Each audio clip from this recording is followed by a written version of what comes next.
Salut à tous et bienvenue dans cette vidéo sur l'histoire de la drogue en Allemagne. Alors drogue qui va nous servir de fil rouge pour entrer doucement dans l'avant-guerre et on s'arrêtera en 1936, il y aura une suite. Alors tout de suite, je vous mets ici le 19e siècle en haut, on verra un bref rappel, on va y passer peu de temps. Et sur le côté, toujours, je mettrai une marge avec en jaune là où on en est, vous ne serez jamais perdu. Durant ce 19e siècle, on va aller de découverte en découverte. Et en premier lieu, en 1805, nous avons quelqu'un qui s'appelle Friedrich Wilhelm Serturner qui isole la morphine de l'opium. Donc c'est une découverte absolument majeure dans l'histoire de l'humanité. Partout en Europe, la production démarre et en 1827, il va y avoir la fondation des entreprises Merck. C'est l'acte de naissance de l'industrie pharmaceutique allemande. La morphine va se généraliser dans les sociétés civiles et va aussi faire son apparition dans les guerres. Je cite ici la guerre de sécession américaine et la guerre de 1870 en Europe. Il faut savoir que la guerre de sécession est une guerre inimaginablement meurtrière, avec un grand nombre de morts et de blessés. Alors, peut-être que l'utilisation de la morphine pour calmer la douleur incite, si vous voulez, une forme d'acharnement dans les conflits. C'est une chose qui mériterait d'être étudiée pour moi, si jamais c'est pas déjà fait, mais moi je l'ai jamais vu. Ensuite, on poursuit en 1897 la découverte chez les entreprises Bayer de l'aspirine et de l'héroïne. Ça va avoir une conséquence absolument inimaginablement horrible, puisqu'elles vont être toutes deux vendues comme des remèdes. Oui, il s'agit bien de l'héroïne qui sera commercialisée au départ comme un médicament. Vous voyez ici une affiche de l'époque, je vous ai mis aspirine, héroïne vendues en même temps comme des remèdes. Ici un petit flacon d'héroïne, et c'était indiqué pour, accrochez-vous, les maux de tête et les malaises, la toux des enfants, les coliques et les troubles du sommeil des nourrissons. Il est évident que cela peut avoir les pires conséquences sur les individus ayant pris de l'héroïne, notamment dans leur développement et leur vie future, s'ils en ont pris en tant que nourrissons. Des troubles mentaux, etc. Enfin, c'est une chose qui est catastrophique. Le tableau, ici, Wikipédia des dangers des drogues, que je me permets de mettre en regard, pour qu'on mesure bien la dangerosité à la fois dans le niveau de dépendance que ça inflige et les dommages physiques que ça génère. L'héroïne est tout au sommet de la pyramide des drogues. On poursuit avec un événement qui va avoir une conséquence cataclysmique dans l'histoire de l'Allemagne, c'est évidemment la défaite de 1918. Alors je vous ai mis ici une image de soldats, alors là bon ce sont des soldats britanniques mais peu importe, c'est pareil pour tous les camps, qui ont été rendus aveugles par les gaz. C'est une image qui me permet d'illustrer l'horreur de la Première Guerre mondiale, qui est un élément impossible à mesurer, c'est surtout ça qui est important. Nous, qui avons une vie sans guerre depuis 75 ans, il ne nous est pas possible de prendre en considération ce qu'a constitué le traumatisme global de la Première Guerre mondiale au sein des populations qui les ont vécues et pour leur génération immédiatement suivante. Je vous ai fait ici un bilan pour l'Allemagne de cette guerre. Les pertes humaines pour l'Allemagne donc sont effroyables. 2 500 000 morts directs liés à la guerre. 4 250 000 blessés. C'est un bilan qui est épouvantable. Des privations et des pénuries alimentaires qui furent longues et pénibles, en particulier pour les populations civiles. 900 000 morts liés à la malnutrition rien qu'en 1917-1918. Ça signifie des millions, voire des dizaines de millions de personnes qui ont eu du mal à s'alimenter pendant de longues périodes. Il y a évidemment lié à ça une baisse de la fécondité et une hausse de la mortalité infantile. Tout ça constitue un bilan épouvantablement tragique. Et il va se superposer à ce bilan effroyable un traité de Versailles qui impose à l'Allemagne que son armée ne doive pas dépasser 100 000 hommes, donc elle est humiliée en fait moralement, une interdiction de posséder ni aviation ni marine de guerre. Elle est obligée de reconnaître qu'elle est responsable de tous les dommages subis par les Alliés. Et on lui impose des réparations financières exorbitantes. Tout ça génère un sentiment d'immense injustice au sein de la population allemande. Si vous voulez, mon but ici, c'est pas de dire si c'est juste ou pas, si l'Allemagne était responsable ou pas. C'est pas du tout mon sujet, il y a des historiens qui ont travaillé là-dessus. On pourra faire une petite vidéo où je mettrai des conclusions d'historiens là-dessus. C'est d'ailleurs très intéressant. Mais mon but ici, c'est simplement de poser le cadre d'un traumatisme général pour la population allemande. Et traumatisme qui se poursuit avec la perte de son empire colonial. Alors pour qu'on mesure bien ce dont il s'agit, je vous ai fait ici une carte du dépeçage de l'empire colonial allemand. En noir, les zones où l'Allemagne était présente avant la Première Guerre mondiale. En bleu, je mets ici les zones qui seront données à la France. Le Togo, et le Cameroun. Ensuite, en rouge et jaune, je mets une zone particulière qui va être donnée à la fois à la Belgique et au Royaume-Uni. L'Afrique orientale allemande, qui va être donc coupée en plusieurs morceaux. La Belgique va récupérer ce qu'on appelait à l'époque le Rwanda-Urundi, qui deviendront plus tard deux pays, à savoir le Rwanda et le Burundi, qui existent toujours. Et quant au Royaume-Uni, lui, il va récupérer le Tanganyika, qui deviendra plus tard la Tanzanie, après avoir fusionné avec le Zanzibar. En rouge, ce qui est donné donc au Royaume-Uni, le sud-ouest africain, la Nouvelle-Guinée allemande, les Samoa, l'île de Nauru. Et en marron, les zones données au Japon. Les îles Mariannes, les îles Carolines, les îles Marshall, le comptoir chinois de Tianjin et la baie de Jiaozhou. En plus de perdre la totalité de son territoire en dehors de l'Europe, l'Allemagne est également coupée en deux. En effet, une petite partie de son territoire, qu'on va appeler le corridor de Danzig, est donnée à la Pologne. Et tout ça, évidemment, ça constitue un cadre hyper contraignant pour l'approvisionnement en remontant naturel pour les Allemands. Le café, le thé, qui deviennent beaucoup moins accessibles et beaucoup plus chers. L'Allemagne possède encore deux atouts, malgré le désastre que l'on vient de constater. La guerre a quasiment eu lieu intégralement en dehors de son territoire. Je vous ai mis ici une carte de la Première Guerre mondiale avec les zones des combats. Les bandes bleues et rouges, ce sont les zones où les tranchées étaient installées, où il y a eu la majorité des combats. Les flèches rouges à l'est, ce sont les offensives allemandes sur le territoire actuellement polonais, possédé à l'époque par les Russes. Bref. Donc en fait, l'Allemagne en orange, vous voyez, elle est préservée du conflit, il n'y en a presque pas eu sur son sol. Donc elle n'est pas détruite en fait, l'Allemagne. Elle a toujours son capital industriel, et elle possède également le meilleur système scolaire au monde. Je ne reviens pas sur les raisons qui seraient un peu longues à expliquer de ce système scolaire, en tout cas c'est le cas. Et il forme en particulier énormément d'ingénieurs et de chimistes. Et donc les années 20 sont l'occasion pour l'Allemagne de devenir l'usine chimique du monde. Tout ça implique que durant les années 20, la drogue va prendre de l'importance. Et surtout dans l'économie. Alors là, brève incidente, je fais un premier encadré de citation. Vous avez vu un livre apparaître dans la marge en haut à gauche. Chaque fois que je citerai un livre, je ferai comme ça. Et je présenterai le livre en fin de vidéo. Comme ça, pas besoin d'interrompre le cours de la vidéo. Donc, dans l'économie, entre 1925 et 1930, 91 tonnes de morphine sont produites. 40% de la production mondiale. L'Allemagne contrôle notamment 80% du marché mondial de la cocaïne. Dans le secteur des médicaments, l'Allemagne contrôle le marché de la production alors des médicaments en eux-mêmes, mais aussi de la plupart de leurs constituants. Et dès 1925, on va avoir plusieurs entreprises allemandes qui vont se regrouper pour former ce qui va devenir le géant de la chimie et de la production de synthétiques, IG Farben. Vous savez ce qu'on appelle un cartel, c'est un regroupement de grandes entreprises dans le même secteur.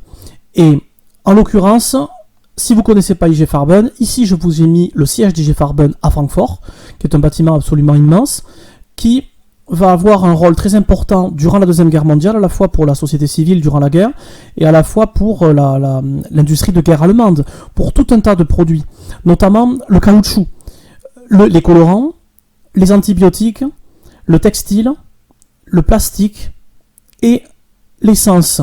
On le verra plus tard, mais vous savez que l'Allemagne a manqué d'essence durant la guerre, elle n'a pas accès à beaucoup de réserves de pétrole, et donc ça c'est un des atouts majeurs pour l'Allemagne d'avoir cette société qui produit de l'essence. IG Farben jouera un rôle également important dans le massacre des Juifs, ça on le verra beaucoup plus tard, et IG Farben développera, là je le dis ici parce que je ne reviendrai pas là-dessus dans cette série, développera du gaz sarin qui est un gaz découvert en 1939 et qui sera adapté à partir de 1950 pour servir de gaz toxique pour l'OTAN.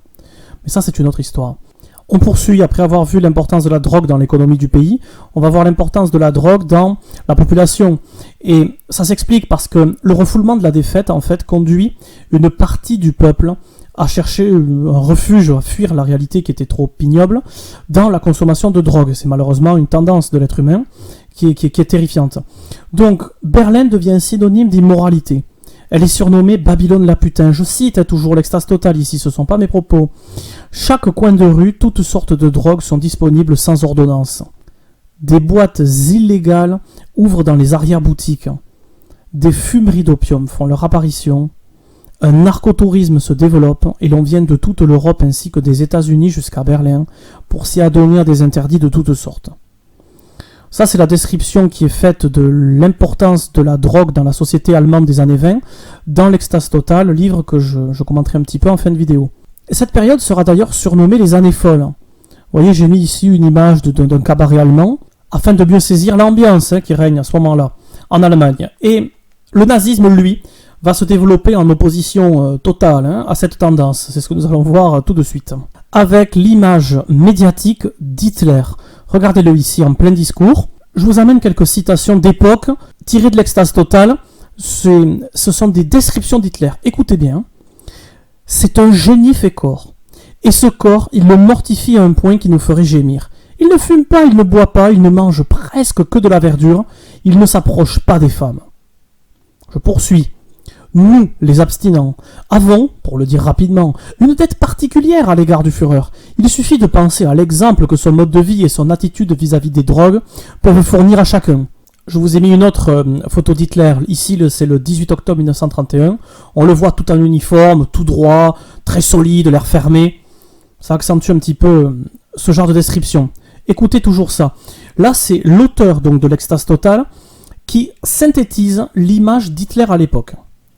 Le chancelier, un homme parfaitement sain, dit-on, réfractaire à tous les plaisirs terrestres, dépourvu de vie privée, une existence soi-disant empreinte de renoncement et de sacrifice permanent, un modèle pour une vie pure à tous égards. C'est le mythe d'Hitler le pur. Ça correspond, si vous voulez, à un positionnement marketing. Ça me tient vraiment en importance de vous dire ça tout de suite, c'est que l'image de quelqu'un à travers l'espace médiatique est toujours quelque chose de décidé, soit par l'instance médiatique, soit par la personne en elle-même, soit par les deux. Que ça corresponde ou pas à la réalité n'est pas important. Si ça correspond à la réalité, tant mieux, il y a moins de travail à faire. C'est tout. Et je vous mets, on en reparlera plus tard parce qu'on reverra, au regard de ce que l'on connaît aujourd'hui d'Hitler durant la Deuxième Guerre mondiale et surtout vers la fin, si jamais Hitler a correspondu ou pas à cette image médiatique. Et enfin, je ne vais pas en dire plus ici parce que j'ai vraiment envie de vous laisser le suspense parce que, croyez-moi, vous n'allez pas le regretter. On va aller dans le proprement stupéfiant. Et je ne choisis pas ce terme au hasard. On poursuit. Avec les années 30, le régime nazi fait la guerre aux consommateurs. Là, j'ai fait un petit saut, j'ai pas du tout parlé de l'arrivée au pouvoir du régime. Je le ferai dans une toute autre vidéo. Ici, le but, c'est de parler de la drogue, donc je me concentre là-dessus. Une fois que le régime nazi est au pouvoir, il va prendre toute une série de mesures. Il va adopter des décrets dits d'hygiène raciale. Il va supprimer le secret médical. Il va appliquer une politique sanitaire très stricte, avec un fichage des consommateurs, de la délation qui est encouragée. Et là, je cite l'Extase totale, la politique anti-drogue est mise au service de l'exclusion, de l'oppression, voire de l'anéantissement des minorités et des marginaux. Vous voyez, c'est un moyen de légitimer des actions que souhaite le régime. Le régime démarre l'internement, la stérilisation et l'exécution par injection létale ou gazage des toxicomanes. On peut parler déjà là de crime du régime. Le régime nazi ne s'arrête pas là. Il va carrément accuser les juifs de propager la drogue. Alors là, je cite l'Extase totale, les juifs occupent une place prééminente dans le trafic de drogue international. Alors qui c'est qui dit ça? C'est Erwin Kosmeel, il est capitaine SS, il est commissaire de la police criminelle et c'est le futur chef de l'Office central de lutte contre les infractions aux stupéfiants. Son travail consiste à mettre hors d'état de nuire la criminalité internationale qui trouve souvent ses racines dans la juiverie. Après avoir accusé les juifs de propager la drogue, le régime nazi les assimile carrément eux-mêmes à une drogue. Deux citations montrent bien cette association. Accrochez-vous. Le juif a essayé d'empoisonner l'esprit et l'âme de l'homme allemand par les moyens les plus raffinés qui soient, d'entraîner sa pensée sur une pente non allemande qui devrait conduire à sa perte. La gouvernance sanitaire a aussi pour tâche d'extirper totalement du corps du peuple cette infection juive qui aurait pu causer une maladie et la mort de notre race. Donc ça, c'est la feuille professionnelle des médecins de Basse-Saxe émise par le régime en 1939. Je poursuis avec une autre citation.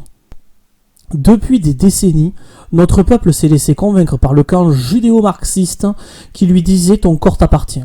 Cela signifiait qu'on pouvait consommer entre hommes ou en compagnie des deux sexes n'importe quelle quantité d'alcool, la santé dut-elle en pâtir. Cette conception judéo-marxiste s'oppose irrémédiablement à la vision germanico-allemande, car nous sommes les dépositaires du patrimoine héréditaire de nos ancêtres, et de ce fait, notre corps appartient à notre clan et à notre peuple. Ça, c'est extrait d'Alcool et politique raciale, document émis à Berlin en 1939.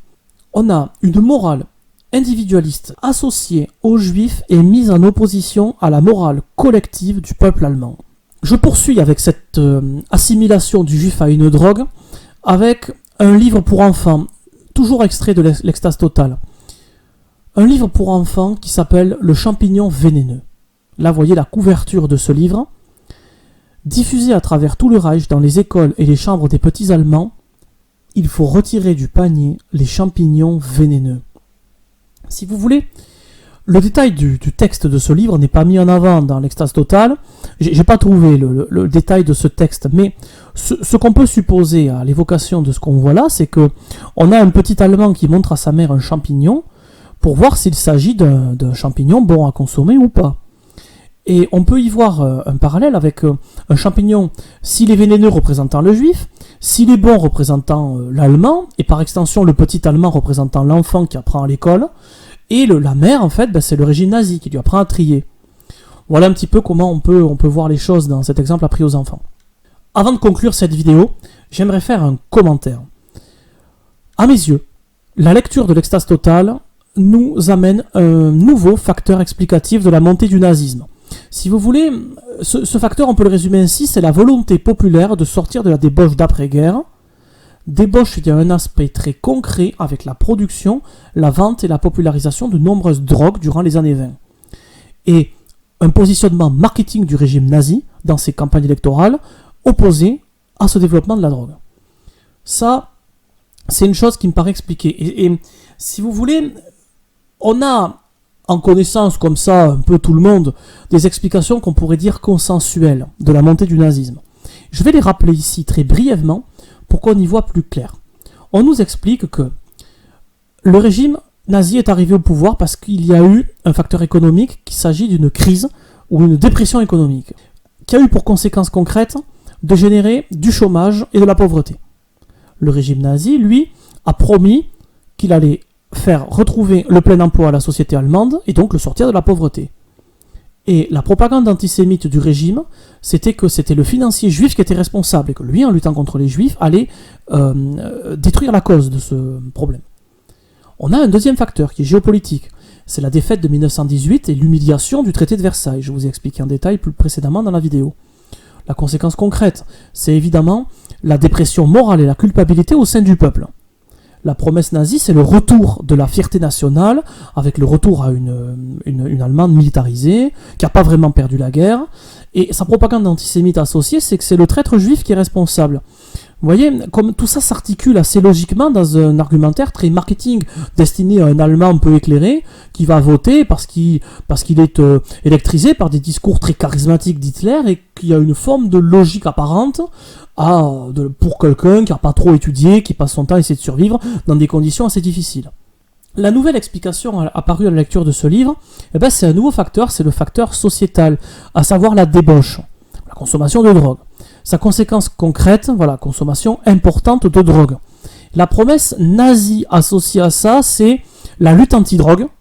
Et le positionnement marketing, c'est l'image du Führer qui consomme pas de drogue, qui a une vie saine à tous égards, pas de femmes, pas de viande, rien du tout, pas de tabac. Et la propagande antisémite associée à ça, c'est que le juif est à la fois le dealer et le poison en lui-même, la drogue du corps social allemand. Alors brièvement, une perspective d'explication supplémentaire de la montée du nazisme. Alors, je vais vous montrer ici deux livres. Le premier de Jack Powell qui s'appelle Big Business avec Hitler. Et le deuxième d'Anthony Sutton qui s'appelle Wall Street et l'ascension de Hitler. Et ces deux livres m'amènent à penser qu'il y a peut-être un autre facteur à la montée du nazisme qui serait le grand capital allemand et américain. Et c'est une recherche que je vous proposerai avec d'autres sources que celle-là dans un autre épisode. En attendant, c'est la fin de cette vidéo. Ici, Norman Ohler, l'Extase totale, le Troisième Reich, les Allemands et la drogue, livre absolument exceptionnel. sur un sujet pratiquement tout le temps négligé par les historiens de la période. Livre que j'utilise pour réaliser d'autres épisodes que celui-là. J'y reviendrai donc en détail dans le futur. N'oubliez jamais, surtout, que je ne suis ni journaliste, ni historien, mais simplement quelqu'un de curieux qui n'a que des défauts. Alors faites-vous votre avis surtout, hein. Restez curieux, ne me croyez jamais sur parole, et n'hésitez surtout pas à me critiquer. Allez, salut les amis, à bientôt.